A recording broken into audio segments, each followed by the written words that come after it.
Hello, this is New Wave of British Heavy Metal.com. Today is the 5th of November 2020, and here we're going to look at an album called Night of the Hunter by one of the Lost. Let's use Lost as a precursor. Lost, New Wave of British Heavy Metal band called Montreaux. Montreux, I don't know, pronounce it how you will.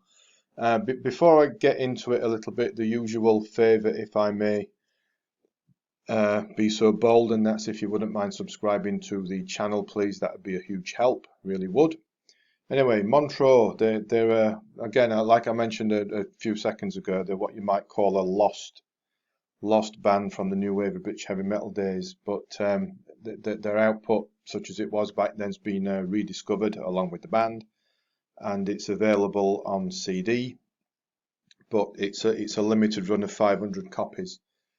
I got mine back in sorry, geez, I'm having a bad day. I got my copy back in February 2019, and from Sonic Age Records. And even though it's a limited run of 500, I have just now looked on Sonic Age Records, and it's still available to buy this. So there still must be some left, certainly as I'm recording this. But anyway, back to the band. They appeared starting 1980s. You know, as Nawabum was gathering some pace from the Wolverhampton area, which of course many a Nawabum band came from as well, and in addition to the likes of Black Sabbath, Judas Priest, blah blah blah, the list goes on, doesn't it? Anyway, Montreux would have a fairly brief career, but it wasn't for want of trying. You know, they were as keen as anyone back then. They gigged hard around the local area. They built up a healthy local following. They got a few support slots here and there as well, but unfortunately it never happened for them, and they'd end up splitting around about 1984 with very little to show by way of a recording legacy to leave behind them. I guess music-wise, they were at the more melodic end of the new wave of British heavy metal style. They used, you know, they had a good use of keys and synths, which added another dimension to the sound and would complement the otherwise general heaviness of the guitar work that went on here. They did cut a 3-track demo back, I think it was in 1982, and as I recall, it was never released.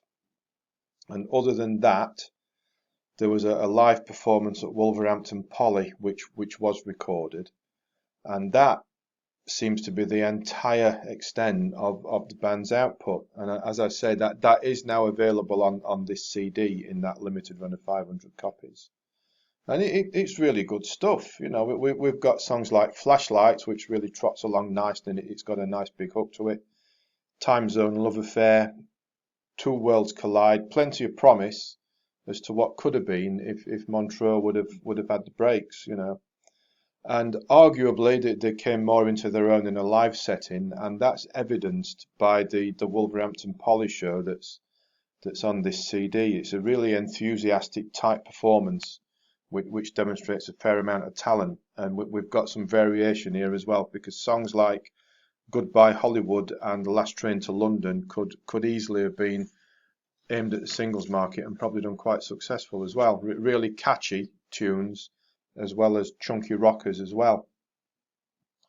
Then we've got songs like Night of the Hunter, The Master's Plan, and What's Gone Wrong, show that Montreux could rock as hard as anyone. You know, that's got your more traditional new wave of British heavy metal style, along with other songs like Taking No Chances and Just Another Day. Really good stuff. And so, whilst you might say that Montreux fall into that obscure Nawabum slot, but could have made it category amongst the myriad of other similar bands that were fighting for recognition at the same time, it's really good to hear it on this CD. I'll mention again, just for emphasis, it's a limited run of 500, and as I'm recording this, 5th of November 2020, there are some copies still available through Sonic Age Records.